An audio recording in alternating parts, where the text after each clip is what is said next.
నమస్కారం అండి. 2025 సంవత్సరంలో మార్చ్ 28వ తేదీ నుంచి శనిగ్రహ ఒక మార్పు అనేది జరిగింది. ప్రస్తుతం శనిగ్రహం వచ్చేసి మీనరాశిలో సంచారం చేస్తున్నారు. అది మనందరికీ తెలుసు. అయితే 2025 జూలై 13వ తేదీ నుంచి 2025 నవంబర్ 28వ తేదీ వరకు అంటే దాదాపు 138 రోజుల పాటు ఆయన వక్రించి సంచారాన్ని చేయబోతున్నారు. ఈ ఏదైతే శని మీనరాశిలో వక్రించి సంచారాన్ని చేస్తున్నారో ఈ వక్రించిన శని సమయం ఏదైతే ఉందో ఈ 138 రోజుల పాటు ద్వాదశ రాశుల వాళ్ళకి ఎలాంటి ఫలితాలు రాబోతున్నాయి, మరియు వాళ్ళు ఏ విషయాల్లో జాగ్రత్తలు తీసుకుంటూ వెళ్ళాలి, మరియు వాళ్ళు ఎలాంటి పరిహారాలని పాటిస్తూ వెళ్ళాలి అని ఈ వీడియో ద్వారా తెలుసుకుందాం. ముఖ్యంగా నేను ఏదైతే ఈ వక్రించిన శనిగ్రహ వలన ఇలాంటి ఫలితాలు రాబోతున్నాయి అని చెప్తున్నానో ఇది దేని బట్టి అవి పూర్తిగా శుభ ఫలితాలు వస్తాయా లేదా మనకి అశుభ ఫలితాలు వస్తాయా అని మనం ఎలా తెలుసుకుంటామంటే అష్టక వర్గ బిందువులు. ఎవరి జన్మజాతకంలో అయితే మీ వ్యక్తిగత జాతకం ఒకసారి చెక్ చేసుకోండి. మీ మీనరాశిలో శని గనక 0, 1, 2 బిందువులు గనక ఇచ్చి ఉంటే వాళ్ళు చాలా జాగ్రత్తగా ఉండాలి. వాళ్ళకి అశుభ ఫలితాలు వచ్చే సూచనలు ఎక్కువగా ఉంటాయి అని అర్థం. ఎవరి జన్మ జాతకంలో అయితే శని 3, 4 అష్టకవర్గ బిందువులు గనక ఇచ్చి ఉంటే వాళ్ళకి కాస్త మంచి ఫలితాలు రాబోతున్నాయి అని అర్థం. అంటే కాస్త కొంచెం రిలీఫ్ అనేది ఉంటుంది. పూర్తిగా నెగిటివిటీ ఉండదు, అంటే పూర్తిగా చెడు కూడా ఉండదు, పూర్తిగా శుభం కూడా ఉండదు. మీడియం రిజల్ట్స్ అనేది మిక్స్డ్ అనేది ఉంటుంది. 0, 1, 2 అంటే పూర్తిగా అశుభ ఫలితాలే ఎక్కువగా ఉంటాయండి. ఎవరి జాతకంలో అయితే 5, 6 గనక ఇచ్చి ఉంటే మంచి ఫలితాలు వస్తాయి. కాస్త లేట్ అయినా, అది ఏనాటి శని అయినా పంచమ శని అయినా, సో 5, 6 బిందువులు గనక ఇచ్చి ఉంటే కాస్త లేట్ అయినా మీకు శుభ ఫలితాలు వస్తాయి అని అర్థం. అయితే 7, 8 బిందువులు కనుక ఇచ్చి ఉంటే ఎవరి జన్మజాతకంలో అయినా 7 లేదా 8 బిందువులు కనుక ఇచ్చి ఉంటే ఎక్సలెంట్ రిజల్ట్ అని చెప్పవచ్చు. చాలా బాగుంటుంది వాళ్ళకి. వాళ్ళు ఎంత ఇబ్బందులు పడినా ఫైనలీ వాళ్ళు ఈజీగా సక్సెస్ అనేది సాధిస్తారు అని అర్థం.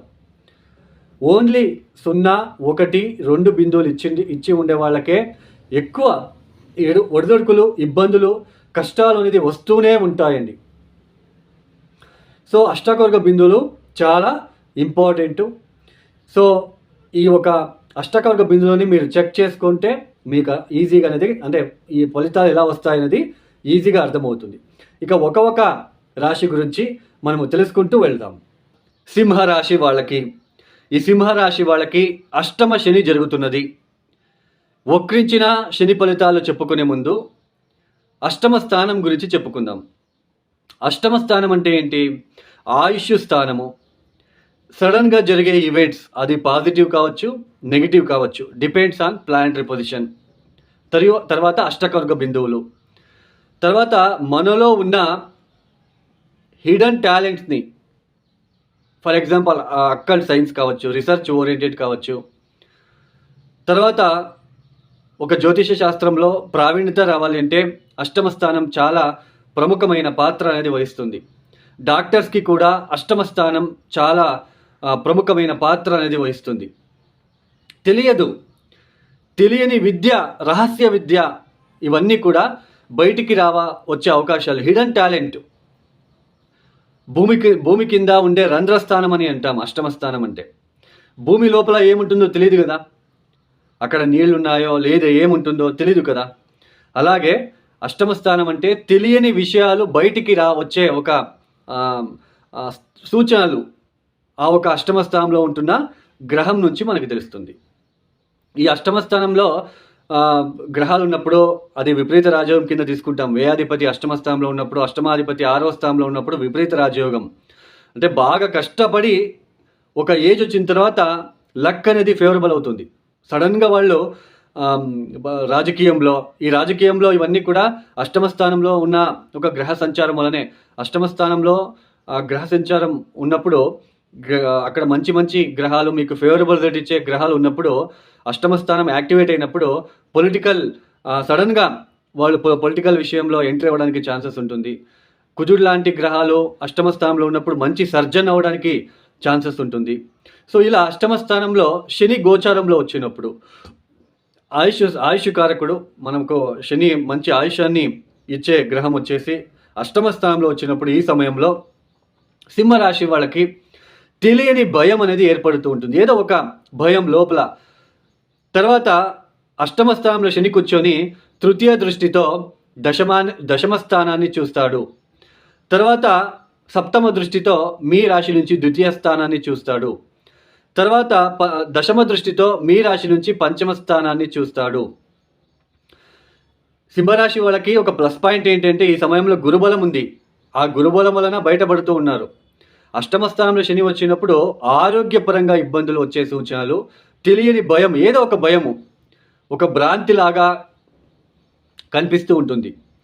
ఒకవేళ మీ జన్మజాతకంలో మీనరాశిలో శనికి శత్రుగ్రహాలు కుజుడో లేదా కేతుగ్రహమో లేదా సూర్యుడు కనుక ఉండి ఇప్పుడు శని మీనరాశిలో సంచారం చేసేటప్పుడు ఆరోగ్యరీత్యా ఇబ్బందులు, సడన్గా యాక్సిడెంట్ అవ్వడం లాంటిది డిపెండ్స్ ఆన్ శని. అక్కడ అష్టకవర్గ బిందువులు ఎన్ని ఇచ్చాడు కరెక్ట్గా చూసుకోండి. ఈ అష్టకవర్గ బిందువులు 0, 1, 2, 3 కనుక ఇచ్చి ఉంటే ఖచ్చితంగా ఈ వక్రించిన శని సమయంలో చాలా జాగ్రత్తగా ఉండాలి. ఎస్పెషల్లీ హెల్త్ విషయంలో, మీ భార్య లేదా భర్త బంధువుల విషయంలో, మీ భార్య లేదా భర్త ఆరోగ్యం విషయంలో, తర్వాత మీ ఆరోగ్య విషయంలో జాగ్రత్తలు తీసుకోవాల్సిన ప్రమేయం ఏర్పడుతూ ఉంటుంది. ఈ సింహరాశి వాళ్ళకి జూలై 27వ తేదీ తర్వాత కుజుడు ద్వితీయ స్థానంలోకి వచ్చేస్తాడు కన్యా రాశిలోకి.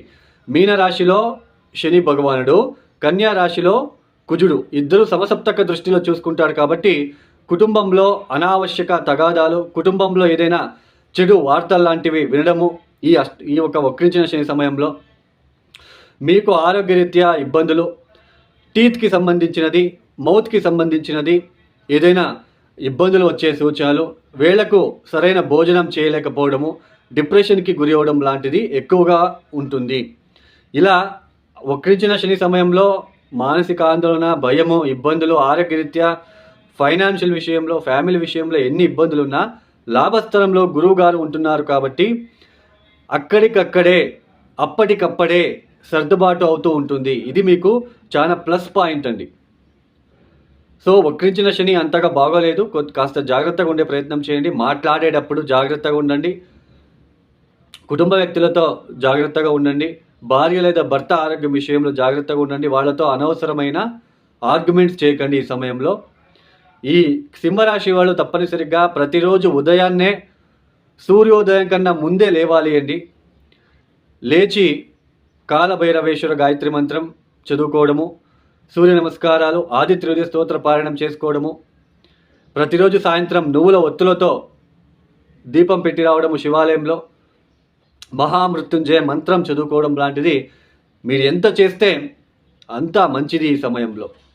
ఈ సమయంలో మాట్లాడడానికి వెళ్ళకండి, అస్సలు మాట్లాడకండి. కుటుంబ వ్యక్తులతో ఎవరితోనూ కూడా వాగ్వాదానికి అంటే ఆర్గ్యుమెంట్స్ చేయకుండా ఉండడానికి ప్రయత్నం చేయండి. ఈ ఒక వీడియో మీకు నచ్చితే లైక్ చేయండి, షేర్ చేయండి, సబ్స్క్రైబ్ చేసుకోండి. సర్వే జనో సుఖినో భవంతు. ధన్యవాదాలు. జై శ్రీరామ్.